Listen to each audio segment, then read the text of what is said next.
Also on going negotiation جو اس وار سے پہلے چل رہی تھی، عمان میڈیٹڈ نیگوسیشن ان دا جنیوا، اس میں بھی بیٹریل کا سامنا کرنا پڑا ایران کو.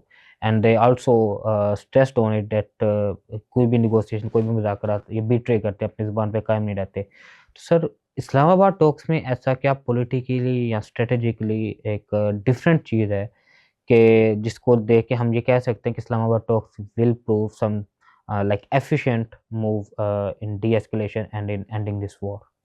یہ بڑا امپارٹنٹ کویشچن ہے، بیکاز 2 دفعہ ایسا ہو چکا ہے کہ ڈیورنگ نیگوسیشنز یہ ٹیبل پہ بیٹھے ہوئے تھے، اور ڈیورنگ دی نیگوسیشنز اس ٹیبل ٹاک کے دوران ہی انہوں نے ایران کے اوپر اٹیک کر دیا.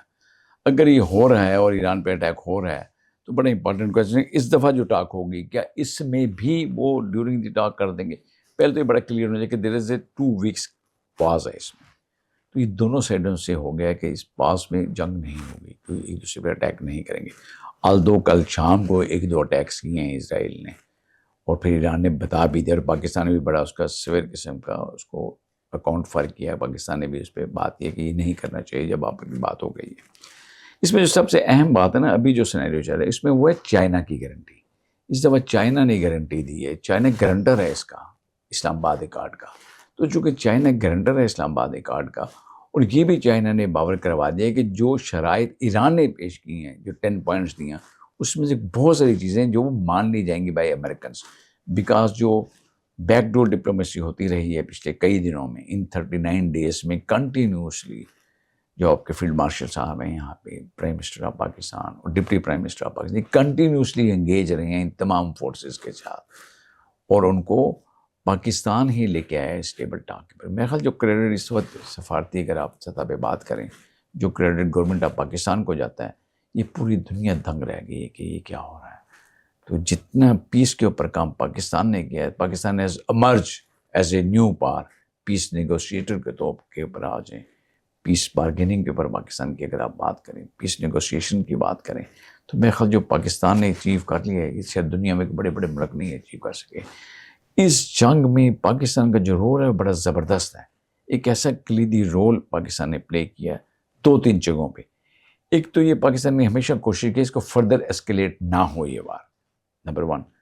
دوسرا، پاکستان نے یہ کوشش کیا کہ جتنے بھی اسلامک کنٹریز ہیں، اسلامک ملک ہیں، خاص طور پہ جو اس ریجن میں ہیں، جو آپ کے گلف کنٹریز کے ہیں، آپ سعودی عرب کی بات کر لیں، آپ یونائٹڈ عرب امارات کی بات کر لیں، آپ بحرین کی بات کر لیں، کویت کی بات کر لیں، عراق کی بات، ان کو پاکستان نے کول رکھا ہے. ان کو کہا کہ آپ نے اٹیک بیک نہیں کرنا ہے ایران کے اوپر. اگر وہ اس میں شامل ہو جاتے things would have been different. تو بڑا زبردست پاکستان نے رول پلے کیا کہ ان سب کو انہوں نے روکے رکھا ہے.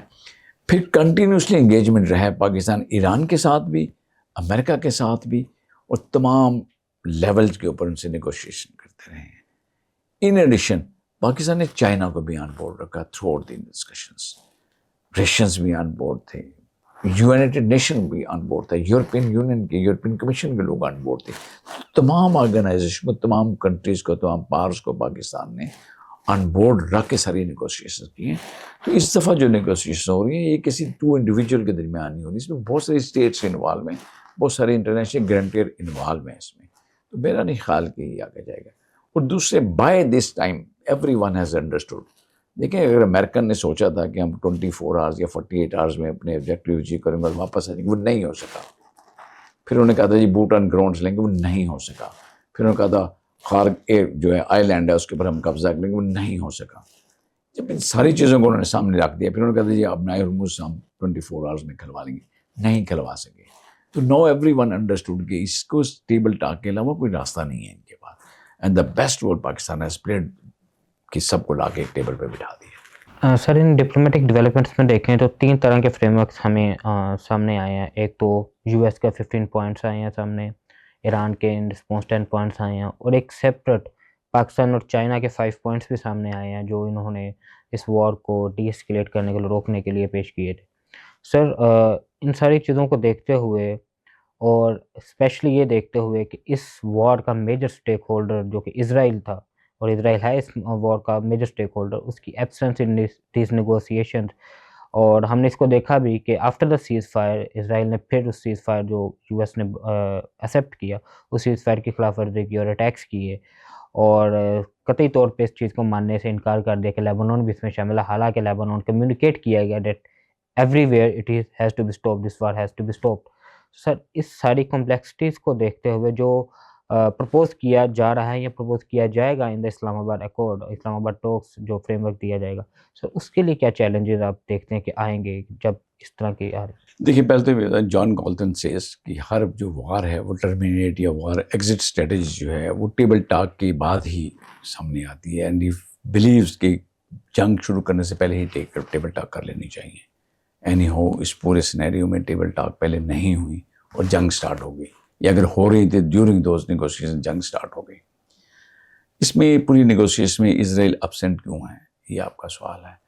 تو ایک چیز یاد ہے کہ پوری جنگ جو ہے امریکہ نے اسرائیل کے بہاف پہ لڑی ہے، اسرائیل کے کہنے پہ لڑی ہے. تو Israelis are on board with Americans, تو whatever Americans are here for negotiations وہ آن بہاف آف اسرائیل ہی کر رہے ہیں نیگوشیشن. تو اسرائیل بھی آن بورڈ ہے، چاہے 10 پوائنٹ وہاں سے آئیں امریکہ سے آئیں، یا 15 پوائنٹس ادھر سے آئیں، 10 امریکہ سے آئیں، ایران سے آئیں پوائنٹس، یا پاکستان اپنے پوائنٹ جو ڈرافٹ کر رہا ہے. ان سب کا میں نے آپ کو کہا کہ جو اس وقت جو گارنٹر ہے وہ چائنا ہے. اور چائنا بھی ورلڈ سینیریو میں اگر آپ بات کرتے ہیں اس کی ایک اپنا مقام رکھتا ہے. تو چونکہ اس میں انٹرنیشنل گارنٹرز موجود ہیں، بہت سارے اور بھی ایسے لوگ ہیں جن کا بھی مناسب نہیں ہے اس وقت پریمیچور نام لینا، یہ آپ کے سامنے آ جائیں گے جب اسلام آباد میں ڈسکشن شروع ہو جائے گی. تو یہ ایک کارڈ ایک ایسے ٹائم پہ ہو رہا ہے جس میں everyone is on board. اس سب لوگ آن بورڈ ہیں تو پاس ہوا ہے نا 2 ویکس کا. اس سے پہلے بھی کئی کوششیں کی گئی نہیں، چونکہ وہ آن بورڈ نہیں تھے and everybody used to feel کہ جی میں جنگ جیت جاؤں گا، تو وہ they continued with that. But now there is a feeling after 39 days، آج 40واں دن ہے، اب ان کو سمجھ آ گئی ہے کہ وہ مزید پھیل سکتی ہے یہ جنگ، یہ کہیں نہ کہیں ہمیں ٹربل کریٹ کرے گی ہمارے لیے. اس سے نکلنا کچھ نہیں ہے. دیکھیں ڈسٹرکشن جتنی مرضی کریں، جتنے مرضی میزائل چلائیں، گنز چلائیں، ایئر پاور یوز کریں، ڈسٹرکشن ہی ہے نا. اور ناؤ دا سینیریو اس کہ انہوں نے اپنے ملٹری ٹارگیٹس چھوڑ کے یہ سیولین ٹارگیٹس پہ آ گئے ہیں، یہ کیمیکل فیکٹریز پہ آ گئے ہیں، یہ واٹر ڈسٹریبیوشن پلانٹس کے اوپر آ گئے ہیں، یہ ادویات کی فیکٹری پہ آ گئے ہیں. اگر بات یہاں پہنچ گیا تو میرے خلاف اس جنگ کو بات ہونا چاہیے، اینڈ وائڈلی یہ انڈرسٹینڈ کیا گیا. پھر دوسری ایک بات، چائنا اس کا امریکنز کا یہ بھی خیال تھا کہ جب ہم جائیں گے تو ہمارے پاس نیٹو فورسز جو ہمارے ساتھ ہوں گی، بہت سارے ہمارے الائز ہیں وہ سارے ہمارے ساتھ ہوں گے. یہ پہلی جنگ ہے پوری صدی میں جس میں امریکن پر اسٹینڈنگ آل الون، نہ تو نیٹو نے ان کا ساتھ دیا، نہ یورپین یونین نے ساتھ دیا، نہ کسی اور نے ان کا ساتھ دیا. جب یہ اکیلے ہو گئے تو میرے خیال اٹس بیٹر کہ آپ ٹیبل پہ بیٹھ کے ٹاک کر لیں. تو یہ بڑی سکسیزفل ہوں گے انشاءاللہ. I am very ہوپفل.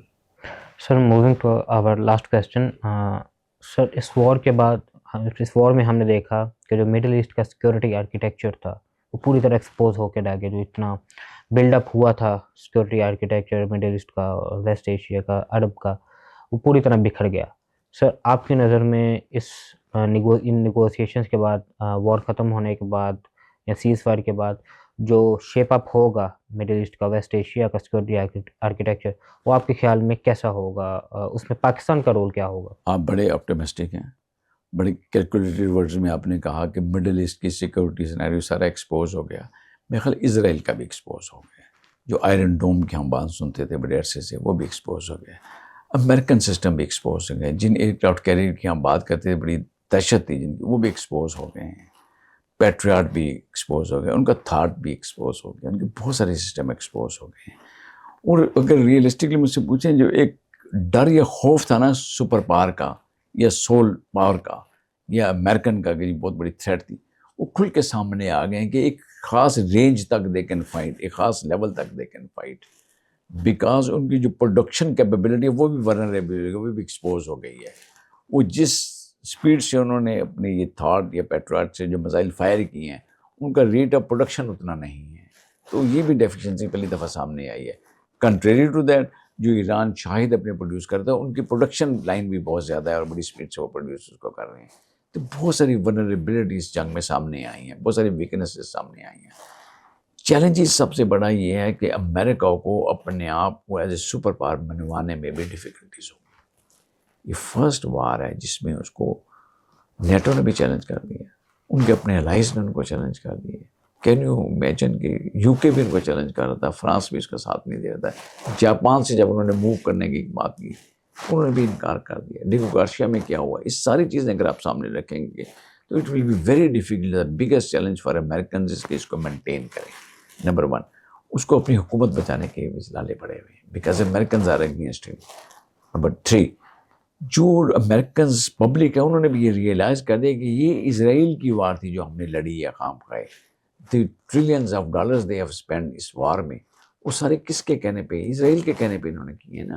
تو now there every one is very conscious کہ یہ ہوا کیا ہے. 39 ڈیز کی جو وار ہوئی ہے اس میں امریکن کتنے ایکسپینڈیچر ہوا ہے, کتنے لوگوں کی ڈیتھ ہوئی, یہ سارے کچھ دیکھنے کی ضرورت ہے اس میں.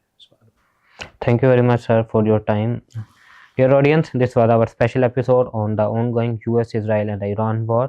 And it is very clear کہ اس وار نے سیکورٹی آرکیٹیکچر کو بھی تبدیل کر دیا ہے, اور اس وار نے جہاں پر ریجنل پیس اور اسٹیبلٹی کو نقصان پہنچایا ہے, اس نے آنے والے فیوچر میں ہونے والے کانفلکٹس اور اس سے پیدا ہونے والی سمندر میں جو ڈسرپشنز ہیں اس کو بھی ایک طرح سے واضح کر دیا ہے کہ پوری دنیا کسی بھی کانفلکٹ سے افیکٹ ہوگی. پروفیسر ڈاکٹر ساجد محمود شہزاد ہمارے ساتھ موجود تھے ہمارے مہمان کے طور پر اسپیشل ایپیسوڈ میں. ہم ان کا بھی شکریہ ادا کرتے ہیں, جس طرح سے انہوں نے اس وار کے ان اینڈ اراؤنڈ کو جس طرح سے ڈی کوڈ کر کے ہمیں بتایا, ہم ان کا شکریہ ادا کرتے ہیں. نیکسٹ اسپیشل ایپیسوڈ تک آپ سب کا شکریہ. خدا حافظ.